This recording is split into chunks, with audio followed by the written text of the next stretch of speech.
Hello అందరికీ welcome to Madhu graceful bytes. ఈరోజు వీడియోలో మీకోసం రాయలసీమ రాగి సంగటి, పల్లె రుచితో కోడికూర, ఈ రెండిటి కాంబినేషన్ ఈరోజు మీతోటి షేర్ చేసుకోబోతున్నానండి. ఇది చాలా టేస్టీగా ఉంటుందండి. ఎప్పుడైనా అకేషనల్గా మేము ఈ కాంబినేషన్ చేసుకొని తింటూ ఉంటాం. సంగటి ఏంటంటే మనకి వేడిగా ఉన్నప్పుడు మాత్రమే చాలా టేస్టీగా ఉంటుందండి. ఇంట్లో అందరూ ఉన్నప్పుడు మీరు కూడా తప్పకుండా ట్రై చేయండి. ఎందుకంటే ఈ కాంబినేషన్ నచ్చని వాళ్ళు అసలు ఎవ్వరు కూడా ఉండరండి. ఇప్పుడు మనము ప్రాసెస్లోకి వెళ్ళిపోదాం. ముందుగా నేను ఇక్కడ చికెన్ ప్రాసెస్ చూపిస్తున్నాను. ఇలా మనం ఫ్రెష్గా కడిగి పెట్టుకోవాలండి చికెన్ని. ఇప్పుడు దీంట్లోకి మనం 3 ఉల్లిపాయలు, 2 పచ్చిమిర్చి, అలాగే కొద్దిగా కరివేపాకు తీసుకొని దీంట్లో వేసేసుకోవాలండి. ఇప్పుడు దీంట్లోకి మనము గరం మసాలాని కూడా యాడ్ చేసుకోవాలి.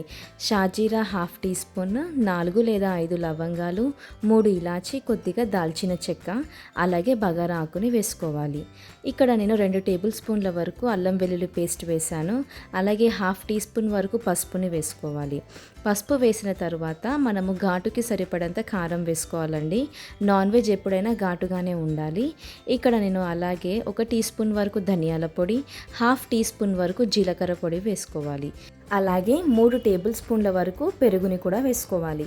ఇలా పెరుగు వేసుకొని మనం దీన్ని బాగా మిక్స్ చేసుకోవాలి. ఇక్కడ నేను అన్నీ కూడా వేసుకొని కుండలో దీన్ని చికెన్ని ఉడికించబోతున్నానండి. ఇలా చేస్తే ఏంటంటే మనకి టేస్ట్ అనేది చాలా బాగా వస్తుంది. ఇప్పుడు దీంట్లోకి మనం కొద్దిగా ఆయిల్ని కూడా వేసుకోవాలి.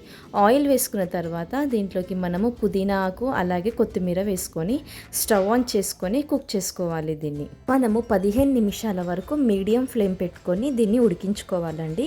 రుచికి సరిపడంత ఉప్పుని కూడా వేసుకోవాలి. 15 నిమిషాల తర్వాత మనం ఒక్కసారి దీన్ని మిక్స్ చేసుకోవాలి. తరువాత దీంట్లోకి మనము కొద్దిగా చికెన్ మసాలాని కూడా యాడ్ చేసుకోవాలండి. చికెన్ మసాలాని వేసుకొని 2 నిమిషాలు లో ఫ్లేమ్ పెట్టుకొని కుక్ చేసుకోవాలి. 2 నిమిషాల తర్వాత స్టవ్ ఆఫ్ చేసుకొని మనము సర్వ్ చేసుకోవాలి. అంతే, ఎంతో రుచికరమైన చికెన్ కర్రీ రెడీ అయిపోయిందండి. దీనికి బెస్ట్ కాంబినేషన్ వచ్చేసి రాగి సంగటి. ఇప్పుడు మనము రాగి సంగటి ఎలా చేసుకోవాలో చూపిస్తున్నాను. ఇక్కడ నేను 1.5 గ్లాస్ వరకు రాగి పిండి తీసుకున్నానండి. దీంట్లోకి మనము ఇలా వాటర్ని వేసుకొని మనం బాగా మిక్స్ చేసుకోవాలి. ఇక్కడ మనకి ఉండలు అనేది అస్సలు ఉండకూడదండి. ఇలా చేతితోటే మనం దీన్ని బాగా వాటర్ వేసుకుంటూ మిక్స్ చేసుకోవాలి. ఇక్కడ చూస్తున్నారు కదా, ఇక్కడ నేను అలాగే రైస్ని కూడా తీసుకున్నానండి. ఆల్రెడీ ఉడికించుకున్న రైస్ అండి. అంటే నేను ఈజీ ప్రాసెస్ని చూపిస్తున్నాను మీకు. ఇప్పుడు రైస్ వేసుకున్న తర్వాత దీంట్లోకి మనము సరిపడంత వాటర్ని కూడా యాడ్ చేసుకోవాలి. వాటర్ని వేసుకొని మనం స్టవ్ ఆన్ చేసుకొని దీన్ని మనము మీడియం ఫ్లేమ్ పెట్టుకొని రైస్ని బాగా ఉడికించుకోవాలి. ఉడికే టైంలో మనము దీంట్లోకి రుచికి సరిపడంత ఉప్పుని కూడా వేసుకోవాలి. ఉప్పు వేసుకున్న తర్వాత చూస్తున్నారు కదా, రైస్ మనకి బాయిలింగ్కి వచ్చింది.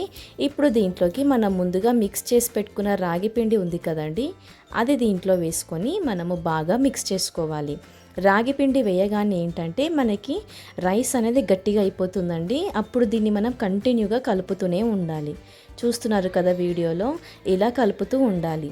ఇప్పుడు దీంట్లో మనము లో ఫ్లేమ్ పెట్టుకొని దీన్ని బాగా మిక్స్ చేసుకోవాలి.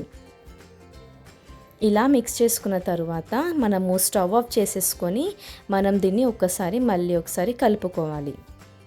వీడియోలో చూపిస్తున్న విధంగా మనము దీన్ని బాగా మిక్స్ చేసుకోవాలండి. ఇది ఇలా గట్టి పడుతూ ఉంటుంది.